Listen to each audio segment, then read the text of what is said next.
Hello, Howard Harkness here from moneyblogging.net, which I hope you're actually viewing this video on my blog and not necessarily on the YouTube channel. This one's called How to Spy on Your Competition, or why didn't I think of that? In truth, I really should have thought of that because I knew the basic principle from many, many years ago. I'll talk about that at the end of the video.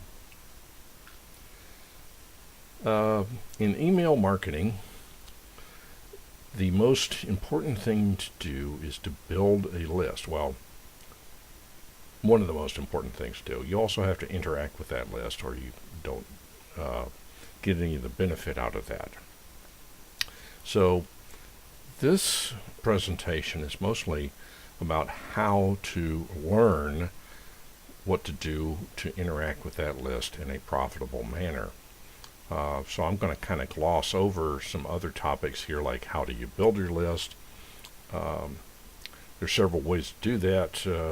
One is to give away something. And yeah, you can build a list that way, and I've built lists that way. The problem is that those lists tend to be not very responsive. They're full of freebie seekers. So what do you want to do? You want to sell something. Now, the list that you build by selling something is likely to be much smaller, but much, much more responsive, and probably a lot more profitable. That's because you get a list of buyers. Your initial offering, of course, should be something fairly inexpensive. You're not going to get much mileage out of coming out as an unknown person in your niche with a $10,000 product. Well, maybe. It depends on how well known that product is and maybe how well known you are. But a good price for a introductory offer is probably around $10, $7, $17, something like that. Another thing that you might want to consider is affiliate products. If you start with affiliate products, then you don't have to actually create one yourself. And you can get your feet wet, see what sort of things sell, what don't, before you go into building your own. And that's valuable information to have. Okay, so you get your list. Now what? Well, you want to spy on your competition. This is a time-honored tradition. You find out if you want to do as well as somebody else in the business. You find somebody who's doing real well, and you try to copy and do the same things, or spy on your competition. Sarah Starr presented this in a video, which I'll mention here in a few minutes.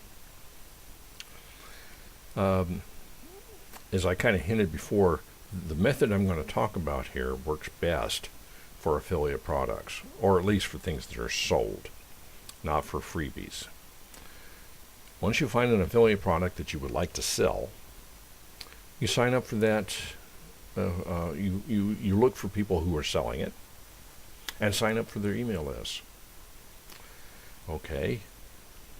When you do that, be sure to use a freebie account from something like Google, Hotmail, Yahoo, Mail.com. There's dozens of them out there.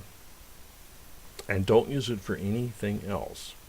If you're already a Google user, you're probably thinking to yourself, "Oh, I'll just sign up using my Gmail account and I'll filter the stuff out." That has a couple problems. One is I've noticed lately that Google's filters don't work very well. At least not all the time. And the other is you're also looking for problem behavior for the folks. You don't want to copy somebody who is going to sell your name to a spam list. So if you have a brand new email account that you haven't used for anything else, and you haven't published that email address anywhere else, and you suddenly start getting a whole lot of spam from a lot of different places, you know what's happened. Well, It may not be that he sold it to a spam list. It may be that he just got hacked. Either way, it's not really very good. Okay, so what is it that you want to accomplish by signing up on a list? Well, the main thing you want to see is the autoresponder sequence.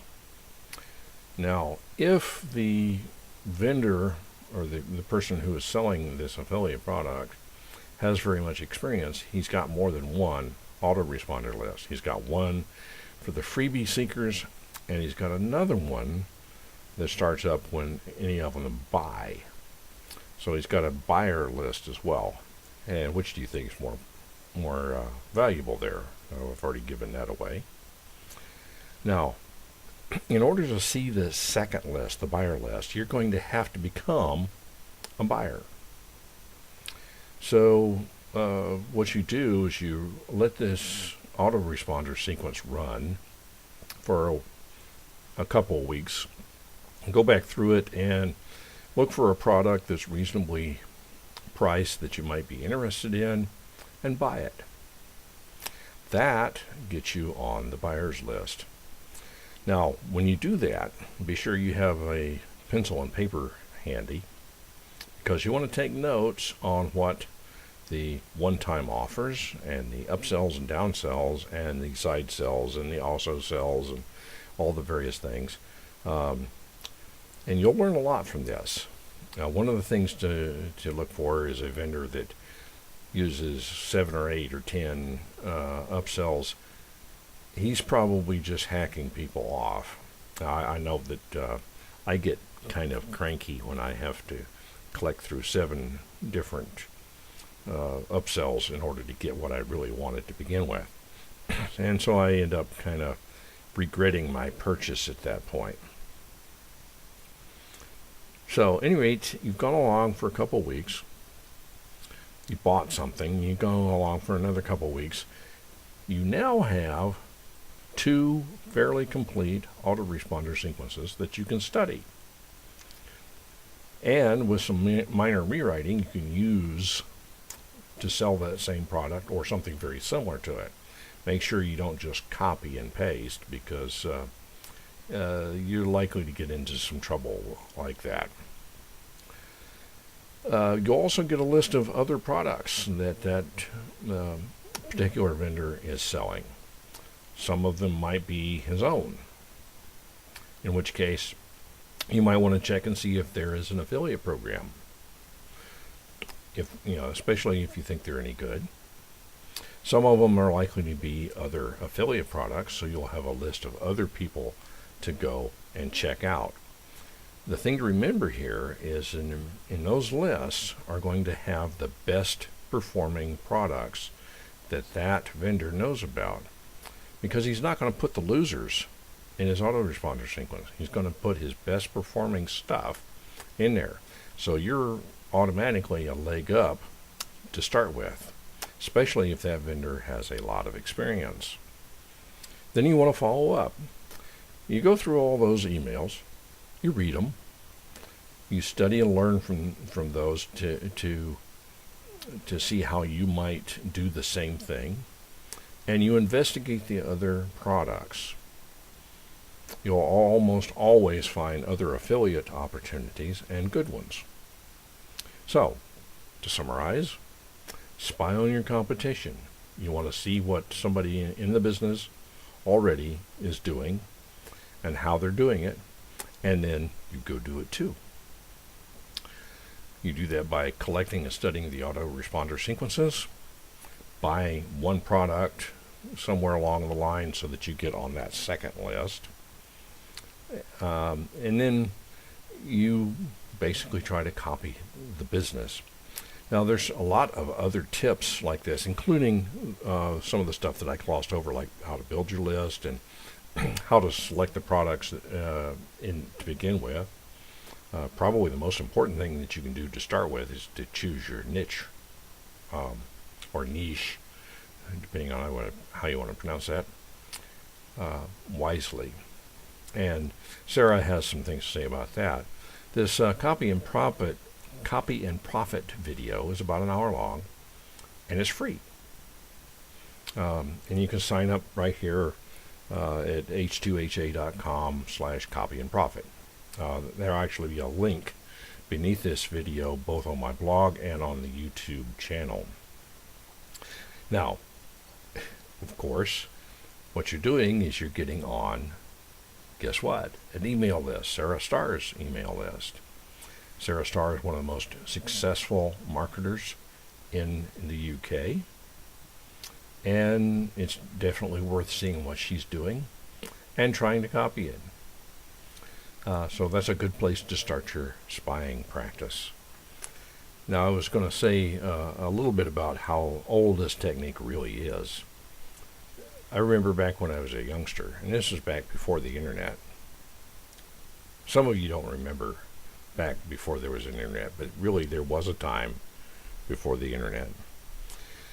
And there was a book called Mail Order Millionaire or something like that. I don't remember exactly what it was, but his advice was, if you want to make a lot of money selling stuff by direct mail back then, because there wasn't any email, what you did was you found people who were doing the sort of thing that you wanted to do and copy what they were doing. So you go to the library and you get magazines and you look for the ads. And once you find some appealing ads, you find a dozen or so of them, and then start looking back a year, 2 years, 3 years in those same magazines, and look for the ones that are running month after month after month after year, and then you know that you've got a successful one. Unfortunately, if you stop at that point in your research and you try to emulate what you've seen, you're going to lose money because you're not seeing the back end, those one-time offers or the upsells and downsells. So what you have to do in order to get the full story is to buy. And what happens then is you get on that vendor's list. Then you get to see all the other things that vendor is doing that you can also copy. In other words, the money really is in the list. Thank you for watching.